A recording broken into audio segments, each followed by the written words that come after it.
Good morning, ladies and gentlemen. Welcome to my new video. This is Micro Scalp Clinic. So today I'm going to be talking about the nightmares of Micro Scalp Clinic. And if you're not too careful and if you don't do your research and you get it done from somebody with no experience, this is what you could end up like. So I'm going to show you this video very quickly. As you can see, guys, I'm going to pause it at certain areas. You can see the side of his head, and the side of his head looks extremely unnatural. Can you see how unnatural it looks? It looks like somebody's turned him into a vampire because nobody has nobody has side profiles like that. Nobody. And the person who did this did a terrible, terrible job. And you can see there's no blending going on. There's no blending. It's too sharp. And it just looks totally unnatural. And you're better off not getting it done if you're going to end up doing it this way. Because if you don't do a good job, guys, and if it doesn't look natural, women will pick up on it. And it's much, much worse for somebody to know you had one of these procedures done and did a botched job. Because why? Because, first of all, people will think you've got no confidence, you're very you got low esteem. Secondly, you got no money. You ended up getting it done from somebody very cheap because it looks very, very cheap. And thirdly, it shows that you've got no taste, you've got no standards for yourself, and you're willing to get anything done to yourself, and you just let people get away with it. And, it's just negatives all round, and you don't want to end up like that, guys. Because end of the day, it's all about blending your hairline, making it look as natural as possible. But can you see the sharp bit? I just do not like that at all, guys. Because I think what you have to do, first of all, um, is match the existing hairline. I don't think his existing hairline is like this.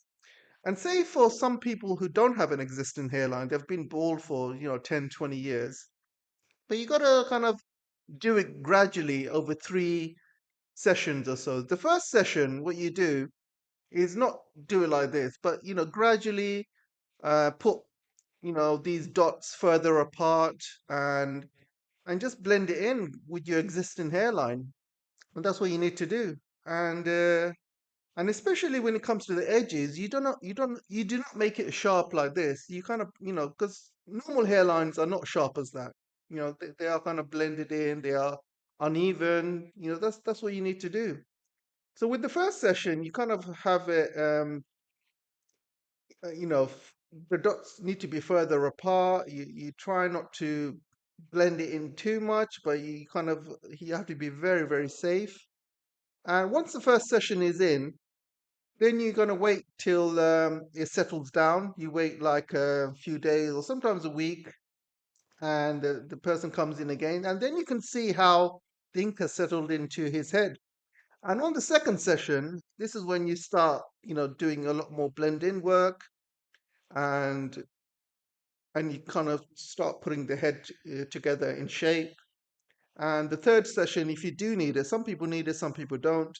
But usually you can see your hairline in the second session, and you kind of fix uh, anything that the customer's not happy with, or anything that you might not be happy with. You try and kind of address it on the second session. But yeah, the first session is just take it safe, just see how it goes, how the ink sets into your skin, get the shape of your head ready, and the second session, that's when you do the actual work. But it looks like this person probably did everything on the first session. This is why it looks like this. So they didn't take their time. They didn't. Obviously, there's not much experience there, and you can see the side of his head is more thicker than the side in the middle part of his head. I don't know if you can notice, guys, but the edges are a lot more thicker. Looks a lot more thicker than you know than the areas on top of his ear, for example. So that looks completely unnatural. And it's even worse on the front of his head as well. It's going to turn around. You can see. Can you see when he like the front of his head? It just looks so unnatural, guys. It is nobody has a hairline like that. Nobody's that straight. It's almost like you got a black marker and you've drawn in a hairline with a black marker. That's what it looks like. Absolutely terrible, guys. That's why it's really important to make sure you work with someone who knows what they're doing. You kind of you sit with them, you go through their past clients and customers. You sit with them and maybe come in for a bit of a test as well. Maybe get them to do some tests on your arm. Like if you've got a hairy arm, it's not going to notice.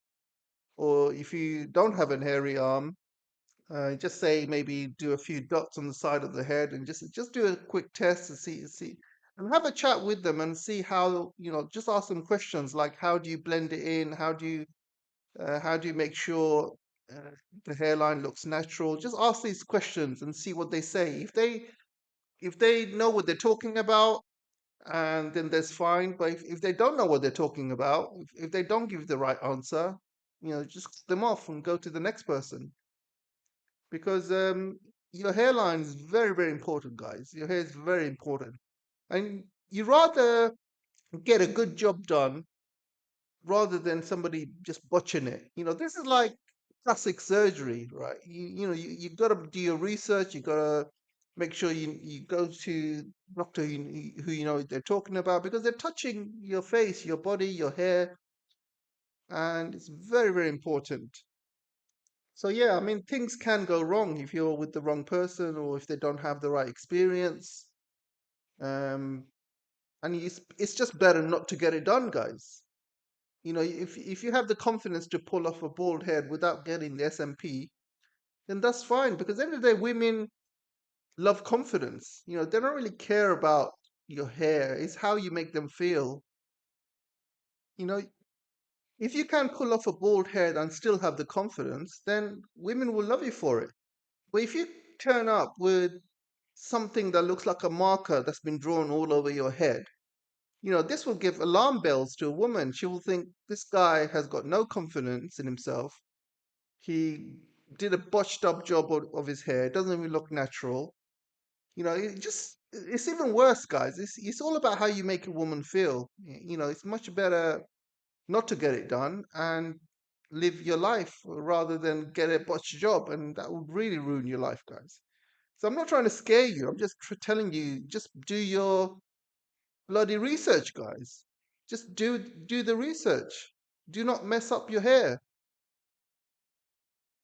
It's very important, very, very important.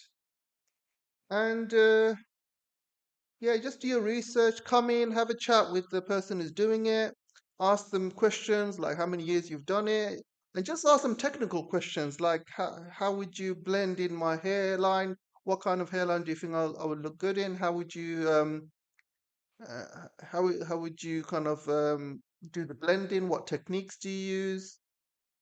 All of these questions. Just ask them, grill them. They don't mind. If they're experienced, they will, give you an honest answer and give you the answer that you're looking for. And also, guys, don't look at the price. It's all about the technician because I don't offer a huge price and a day to get this done for people, and I offer it very, very cheap compared to everyone else. But I do it because I can cut my costs basically, and I also enjoy my job. So I want to kind of give as much value for money to my customers as I can. But there are big companies out there who, what they do, they hire people and they train them up. And these are big companies and they charge a lot of money, guys. They charge a lot of money because you are going to that particular company. And what that company does to save costs, they hire these juniors and they train them up and they send them. send them off to do these work to, high paying clients. And sometimes they do a really botched job. So don't look at the price. Some companies, some clinics offer a really expensive price, but they do really poor jobs. At the end of the day, they want to save money, and how do they save money? Rather than paying for an expensive, you know, SMP practitioner, they rather train someone up, say save money, and pay them peanuts while they make the profits. This is capitalism, guys. So don't look at the money. Look at sometimes you have some really, really good guys who offer really cheap prices. It's all about the practitioner themselves. It's all about who they are, um, why they're in their business. Are they doing it to make money, or are they doing it to actually help people? And do they actually enjoy their job? These are the questions you need to ask. I mean, I definitely enjoy my job. I don't want to charge more than what I deserve. I'd rather see a customer happy, and I'd rather see that smile that I've changed the person's life. I'd rather see that person walk out the door and feeling like a new man or woman. Women come in as well, and giving people the extra confidence and boost in their lives. That kind of stuff you can get high on. You can get really, really happy with. That is the stuff I like. So, guys, yeah, just make sure you do your research and make sure you kind of ask the right questions. And that's all I can say for now. So, I'll see you in the next video, guys. Take care for now. Bye bye.